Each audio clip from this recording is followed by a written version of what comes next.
नमस्कार दर्शक बंधु जय जगन्नाथ। आज हूँ अक्टोबर 30 तारीख गुरुवार। तेज विलंब न कर आसतु नजर पकेबा आज दिन ओडिशा तथा देश विदेशर गुरुत्वपूर्ण खबर गुड़िक परवर्ती खबर बात्या क्षयक्षति नहीं राजस्व मंत्री सुरेश पूजारी एक सांबादिक सम्मिलन करछंती। बात्या परे समीक्षा करी राजस्व मंत्री सुरेश पूजारी कहछंती खूब शीघ्र क्षयक्षतिर आकलन हबो। आज क्षयक्षति आकलन पर जिलापाल निर्देश दिया जायछि। क्षति होइथिबा शस्य सठिक आकलन करिवे अधिकारी 72 घंटारे देबे रिपोर्ट। अधिक सरकारी कर्मचारी आवश्यक हेले अन्य जिल्लारो कर्मचारी को अणाजिबो। बहु जगार घर कांथ पड़ी से पॉलिथिन दि जाइछि। घर क्षति होइथिले आकलन पर क्षतिपूरण दिया। आकलन बेले बैंक खाता अकाउंट नंबर मागिबे अधिकारी। ऑनलाइन रे तुरंत दिया क्षतिपूरण। सुरेश पूजारी आहरी कहछंती 31 तारीख जाए सतर्क रहिबाकू पड़िबो। आज किछि जगार वर्षा अछि। गजपति जिल्लार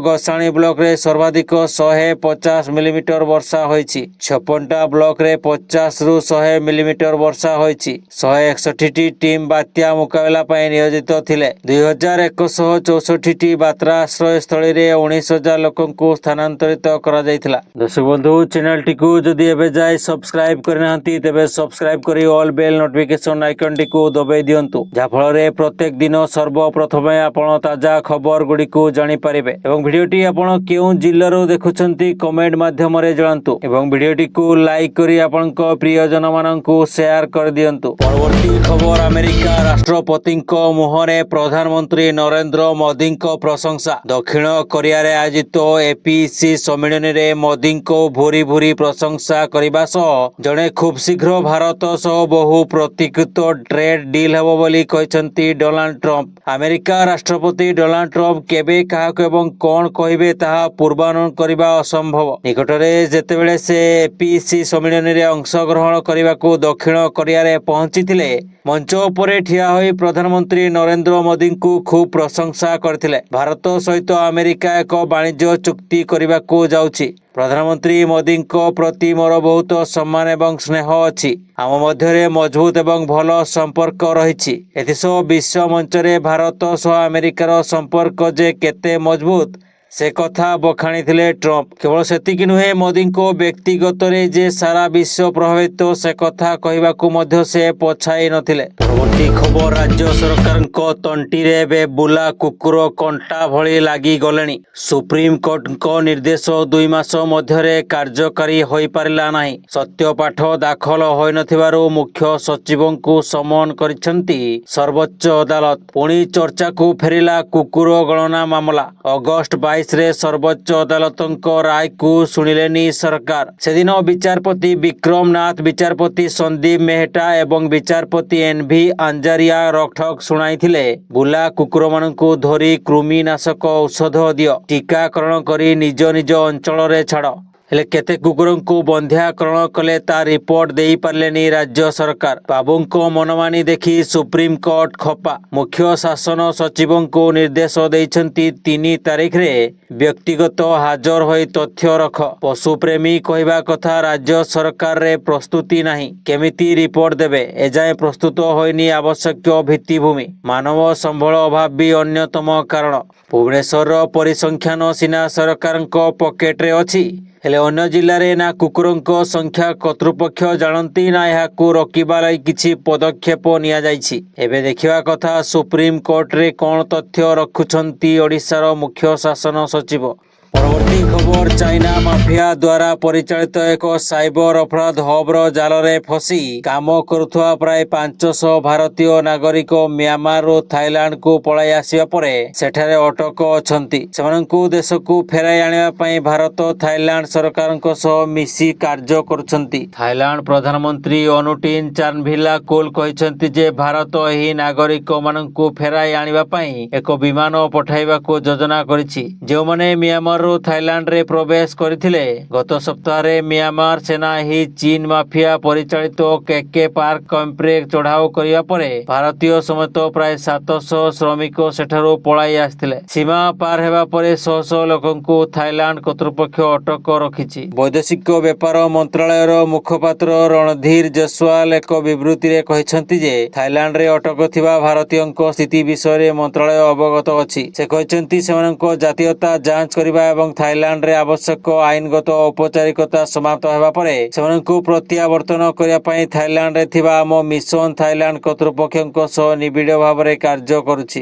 ପରବର୍ତ୍ତୀ ଖବର, ପଶ୍ଚିମବଙ୍ଗ ମୁଖ୍ୟମନ୍ତ୍ରୀ ମମତା ବାନାର୍ଜୀଙ୍କ ପାଇଁ ରାଜ୍ୟରେ ଜେଏନଜି ଏବେ ସମସ୍ୟା ହୋଇ ଠିଆ ହେଲେଣି। ମହିଳା ଡାକ୍ତରଙ୍କ ସହ ଦୁଷ୍କର୍ମ ମାମଲାରେ ପ୍ରଥମେ ଜୁନିୟର ଡାକ୍ତର ମମତା ସରକାରଙ୍କ ବିରୋଧରେ ମୋର୍ଚ୍ଚା ଖୋଲିଥିବା ବେଳେ ଏବେ ଏସଏସସି ଭର୍ତ୍ତି ମାମଲାରେ ଗଡ଼ବଡ଼କୁ ନେଇ ତୃଣମୂଳ କଂଗ୍ରେସ ସରକାରଙ୍କ ନିଶ୍ୱାସ ଅଟକି ଗଲାଣି। ମମତା ସରକାର ଭାବିଥିଲେ କି ଦୁର୍ନୀତି ଅଭିଯୋଗରେ ଯେଉଁ ଯେଉଁ ଯୁବକ ଯୁବତୀଙ୍କୁ ଚାକିରିରୁ ବିଦା କରାଯାଇଛି ସେମାନଙ୍କୁ ଅତିରିକ୍ତ 10% ମାର୍କ ଦିଆଯାଉ, ଫଳରେ ସେମାନେ ସହଜରେ ପୁଣି ଚାକିରି ପାଇପାରିବେ।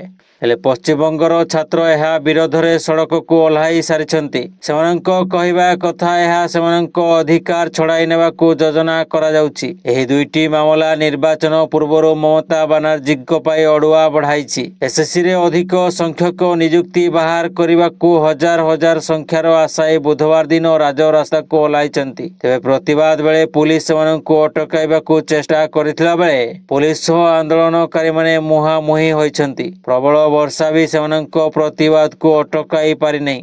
ସେମାନଙ୍କ କହିବା କଥା ନିଯୁକ୍ତିରେ ସମସ୍ତଙ୍କର ଅଧିକାର ସମାନ ହେବା ଦରକାର। ସେପଟେ ଆନ୍ଦୋଳନକାରୀ ଆଶାୟୀମାନେ ଏକ ସାଂଘାତିକ ଅଭିଯୋଗ ଆଣିଛନ୍ତି। ସେମାନେ କହିଛନ୍ତି କି ପ୍ରଥମେ ଏଭଳି ଲୋକଙ୍କୁ ନିଯୁକ୍ତି ଦିଆଯାଇଥିଲା ଯେଉଁମାନେ ପରୀକ୍ଷାରେ ଫେଲ ହୋଇଥିଲେ। ସେପଟେ ଯୋଗ୍ୟ ଆଶାୟୀଙ୍କୁ ବାଦ ଦିଆଯାଇଥିଲା। ଏସବୁ ଭିତରେ ସରକାରଙ୍କ କହିବା କଥା ମାମଲା ଏବେ ବିଚାରାଧୀନ ରହିଛି। ଦୋଷୀଙ୍କୁ ଦଣ୍ଡ ମିଳିବ, ହେଲେ ଜନତାଙ୍କ ଆକ୍ରୋଶ ସ୍ପଷ୍ଟ କରୁଛି କି ଏସଏସସି ଦୁର୍ନୀତି ଆଗାମୀ ବିଧାନସଭା ନିର୍ବାଚନରେ ଟିଏମସି ପାଇଁ ଅଡ଼ୁଆ ସୃଷ୍ଟି କରିବାକୁ ଯାଉଛି। ପରବର୍ତ୍ତୀ ଖବର, 2025 ବର୍ଷ ପାଇଁ ସମ୍ପତ୍ତି ତାଲିକା ଦାଖଲ କରିବାକୁ ନିର୍ଦ୍ଦେଶ ଦେଇଛନ୍ତି ସରକାର। ହେଲେ ବ୍ୟବସ୍ଥା ଭିତରେ ଏମିତି ବି ବାବୁ ଅଛନ୍ତି ଯେଉଁମାନେ 2024 ବର୍ଷର ମଧ୍ୟ ଦେଇନାହାନ୍ତି ସମ୍ପତ୍ତି ତାଲିକା। ସରକାରଙ୍କ ବାରମ୍ବାର ତାଗିଦ ଏବଂ ଚିଠିକୁ ବାବୁଙ୍କ ଖାତିର ନାହିଁ। ଏବେ ପ୍ରଶ୍ନ ଉଠୁଛି, ସମ୍ପତ୍ତି କରୁଛନ୍ତି ଅଥଚ ତାଲିକା ନ ଦେବା ପଛର କାରଣ କ'ଣ? ସମ୍ପତ୍ତି ତାଲିକା ଦେବାକୁ ବାବୁଙ୍କୁ ବାରମ୍ବାର ଚିଠି କରିଥିଲେ ସରକାର, ତାଗିଦ ବି ହୋଇଥିଲା।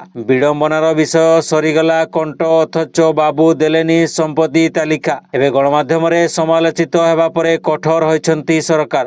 ସବୁ ବିଭାଗକୁ ଚିଠି ଲେଖି ରୋକଠୋକ କହିଛନ୍ତି ଆଉ ଅବଧି ବଢ଼ିବନି କି ଏଚଆରଏମଏସ୍ ପୋର୍ଟାଲ ଖୋଲିବନି। ତଥ୍ୟ ଯଦି ଦେଉନ ପଦୋନ୍ନତି ଆଶା ଛାଡ଼। ପ୍ରଶ୍ନ ଉଠୁଛି, ଉପାର୍ଜିତ ସମ୍ପତ୍ତି ବାବଦରେ ତଥ୍ୟ ଦେବାରେ ଅସୁବିଧା କେଉଁଠି? ମୁଖ୍ୟମନ୍ତ୍ରୀଙ୍କଠୁ ସରପଞ୍ଚ ସମସ୍ତେ ସମ୍ପତ୍ତି ତାଲିକା ଦେବେ ବୋଲି ନିୟମ କରିଥିଲେ ପୂର୍ବତନ ମୁଖ୍ୟମନ୍ତ୍ରୀ ନବୀନ ପଟ୍ଟନାୟକ। କ୍ଷମତା ଚାଲିଗଲା, ନାଲି ଫିତାରେ ରୁନ୍ଧି ହୋଇଗଲା ନିଷ୍ପତ୍ତି। ଏ ସରକାରଙ୍କୁ ବି ଭୁଆଁ ବୁଲେଇଲେଣି ବାବୁ ନେତା। 2025 ଦୂରେ ଥାଉ, 2024 ବର୍ଷର ସମ୍ପତ୍ତି ହିସାବ ଦେଉନାହାନ୍ତି। ପରବର୍ତ୍ତୀ ଖବର, 27 ଦିନ ବିତିଗଲା, ବାହାରେ ଆରାମରେ ବୁଲୁଛନ୍ତି ଚୌଦ୍ୱାର ଜେଲରୁ ଫେରାର 2 ମୋଷ୍ଟ ୱାଣ୍ଟେଡ୍ ଅପରାଧୀ। ପୁଲିସ ଏଯାଏଁ ସେମାନଙ୍କୁ ଧରି ପାରୁନି। ବାହାରେ ରହି ଏହି କୁଖ୍ୟାତ ବିହାରୀ ଅପରାଧୀ କିଛି ବଡ଼ ଘଟଣା ଘଟାଇବା ବି ଆଶଙ୍କା ପ୍ରକାଶ ପାଇଛି। ଦଶହରା ରାତିରେ ରାଜ୍ୟର ପ୍ରମୁଖ ଜେଲର କଡ଼ା ସୁରକ୍ଷା ବଳୟ ଭେଦି ଫେରାର ହୋଇଯାଇଥିଲେ 2 ବିହାରୀ ମୋଷ୍ଟ ୱାଣ୍ଟେଡ୍। ଏବେ ଜେଲ ବାହାରେ ବିନା ଭୟ ଏବଂ ସଂକୋଚରେ ବୁଲୁଛନ୍ତି ରାଜା ସାହାଣୀ ଏବଂ ମଧୁକାନ୍ତ କୁମାର। 2 ବିହାରୀ ମୋଷ୍ଟ ୱାଣ୍ଟେଡ୍ ଅପରାଧୀ ହେଉଛନ୍ତି କୁଖ୍ୟାତ ପୁଲୁ ସିଂର ଖାସ୍ ସହଯୋଗୀ। 90 ଦଶକ ପରଠାରୁ ବିହାରରେ ଆତଙ୍କ ଖେଳାଇଥିବା ପୁଲୁ ସିଂ ଗ୍ୟାଙ୍ଗ ଡକାୟତି ଏବଂ ସୁପାରି କିଲିଂ ପାଇଁ କୁଖ୍ୟାତି ଅର୍ଜିଛି। 2 ଫେରାର ଅପରାଧୀ ଏବେ ପଶ୍ଚିମବଙ୍ଗରେ ଲୁଚିଥିବା କୁହାଯାଉଛି।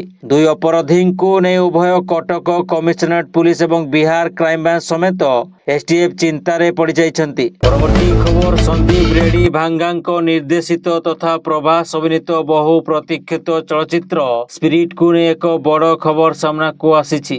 କୋରିଆନ ଅଭିନେତା ଡନ୍ ଲି, ଯେ ମା ଡୋଙ୍ଗ ସିଓ ନାମରେ ମଧ୍ୟ ପରିଚିତ, ଏହି ପ୍ରୋଜେକ୍ଟରେ ସାମିଲ ହୋଇଛନ୍ତି। ଏକ କୋରିଆନ ଏଣ୍ଟରଟେନମେଣ୍ଟ ପୋର୍ଟାଲ ରିପୋର୍ଟ ଅନୁଯାୟୀ ଡନ୍ ଲି ଫିଲ୍ମରେ ଏକ ଗୁରୁତ୍ୱପୂର୍ଣ୍ଣ ଭୂମିକାରେ ନଜର ଆସିବେ, ଯିଏକି ପ୍ରଭାସଙ୍କ ବିପକ୍ଷରେ ରହିବେ। ଏହା ଡନ୍ ଲିଙ୍କର ଭାରତ ଭାରତୀୟ ସିନେମାରେ ପ୍ରଥମ ଅଭିନୟ ହେବ।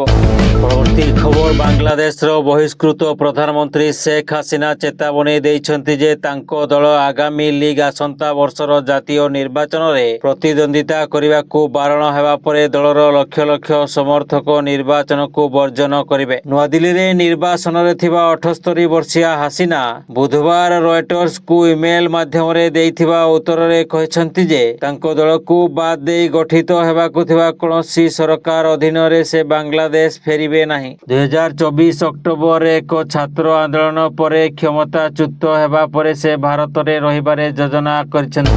ପରବର୍ତ୍ତୀ ଖବର କୃତ୍ରିମ ବୁଦ୍ଧିମତ୍ତା ଏଆଇ କ୍ଷେତ୍ରରେ ବିପ୍ଳବ ଆଣିଥିବା ଚିପ୍ ନିର୍ମାତା କମ୍ପାନୀ ଏନଭିଡିଆ ବୁଧବାର ଇତିହାସ ସୃଷ୍ଟି କରି ବିଶ୍ୱର ପ୍ରଥମ କମ୍ପାନୀ ଭାବେ $5 ଟ୍ରିଲିୟନ ପାଖାପାଖି 420 ଲକ୍ଷ କୋଟି ଟଙ୍କାର ବଜାର ମୂଲ୍ୟରେ ପହଞ୍ଚିଛି। କେବଳ 3 ମାସ ପୂର୍ବରୁ ଏହି କମ୍ପାନୀ $4 ଟ୍ରିଲିୟନ ସୀମା ଅତିକ୍ରମ କରିଥିଲା। ଏହି ନୂତନ ମୂଲ୍ୟାୟନ ବର୍ତ୍ତମାନ ସମଗ୍ର ବିଶ୍ୱର କ୍ରିପ୍ଟୋ କରେନ୍ସି ବଜାରର ମୋଟ ମୂଲ୍ୟକୁ ମଧ୍ୟ ଅତିକ୍ରମ କରିଛି। 2022ରେ ଚାଟ୍ ଜିପିଟି ଆରମ୍ଭ ହେବା ପୂର୍ବରୁ ଏନଭିଡିଆର ସେୟାର ମୂଲ୍ୟ 12 ଗୁଣା ବୃଦ୍ଧି ପାଇଛି। ଏହା ଏକ ଗ୍ରାଫିକ୍ସ ଚିପ୍ ଡିଜାଇନ କମ୍ପାନୀରୁ ଏଆଇ ଶିଳ୍ପ ମେରୁଦଣ୍ଡରେ ପହଞ୍ଚି ସାରିଛି। ଏହା ଏକ ଗ୍ରାଫିକ୍ସ ଚିପ୍ ଡିଜାଇନର କମ୍ପାନୀରୁ ଏଆଇ ଶିଳ୍ପର ମେରୁଦଣ୍ଡରେ ପରିଣତ ହୋଇଛି। ପରବର୍ତ୍ତୀ ଖବର ଗତକାଲି ରାଫେଲ ଯୁଦ୍ଧ ବିମାନରେ ଉଡ଼ାଣ ଭରିଛନ୍ତି ରାଷ୍ଟ୍ରପତି ଦ୍ରୌପଦୀ ମୁର୍ମୁ ଆମ୍ବାଲା ବାୟୁସେନା ଷ୍ଟେସନରୁ ରାଫେଲ ଯୁଦ୍ଧ ବିମାନ ଉଡ଼ାଣ ଭରିଥିଲେ। ସେ ବାୟୁସେନା ଦ୍ୱାରା ଆୟୋଜିତ ଏକ କାର୍ଯ୍ୟକ୍ରମରେ ମୁଖ୍ୟ ଅତିଥି ଭାବେ ଯୋଗ ଦେଇଥିଲେ। ରାଷ୍ଟ୍ରପତିଙ୍କ ସହ ସଶସ୍ତ୍ର ବାହିନୀର ସର୍ବୋଚ୍ଚ କମାଣ୍ଡର ରାଷ୍ଟ୍ରପତି ଦ୍ରୌପଦୀ ମୁର୍ମୁ ବାୟୁସେନାର ଏକ ଯୁଦ୍ଧ ବିମାନରେ ଉଡ଼ାଣ ଭରିଛନ୍ତି। ଏହା ପୂର୍ବରୁ ଏପ୍ରିଲ 8, 2023ରେ ରାଷ୍ଟ୍ରପତି ଆସାମର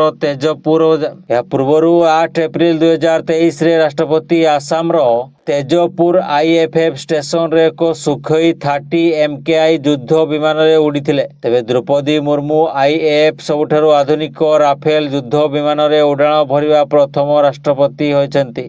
ପରବର୍ତ୍ତୀ ଖବର ବିହାରରେ ଭୋଟ ପଡ଼ିବାର ତାରିଖ ଯେତେ ଯେତେ ପାଖଉଛି ନେତାଙ୍କ ମୁହଁରେ ବୟାନ ମଧ୍ୟ ସେତିକି ଧୂଆଁଧାର ହେବାରେ ଲାଗିଛି। ଆଉ ଏହାରି ଭିତରେ କଂଗ୍ରେସ ନେତା ରାହୁଲ ଗାନ୍ଧୀ ପ୍ରଧାନମନ୍ତ୍ରୀ ନରେନ୍ଦ୍ର ମୋଦିଙ୍କୁ ନେଇ ଦେଇଛନ୍ତି ବିବାଦୀୟ ବୟାନ। କହିଛନ୍ତି ଆଜିର ଦିନରେ ପ୍ରଧାନମନ୍ତ୍ରୀ ମୋଦି ଭୋଟ ପାଇଁ କିଛି ବି କରିପାରନ୍ତି। ରାହୁଲ ଗାନ୍ଧୀ ମୁଜଫରପୁରର ରାଲିରେ ଲୋକଙ୍କୁ କହିଛନ୍ତି ମୋଦିଙ୍କୁ କେବଳ ଆପଣଙ୍କ ଭୋଟ ଦରକାର। ଯଦି ଆପଣ ଡ୍ରାମା କରିବାକୁ ବି କହିବେ ସେ ଭୋଟ ପାଇଁ ଡ୍ରାମା ବି କରିଦେବେ। ଯଦି ଆପଣ ତାଙ୍କୁ ଭୋଟ ଦେବେ ତେବେ ସେ ଷ୍ଟେଜ ଉପରେ ଆସି ନାଚିବେ ବୋଲି କହିଛନ୍ତି ରାହୁଲ ଗାନ୍ଧୀ, ଯାହାକି ଏବେ ବିବାଦ ସୃଷ୍ଟି କରିଛି।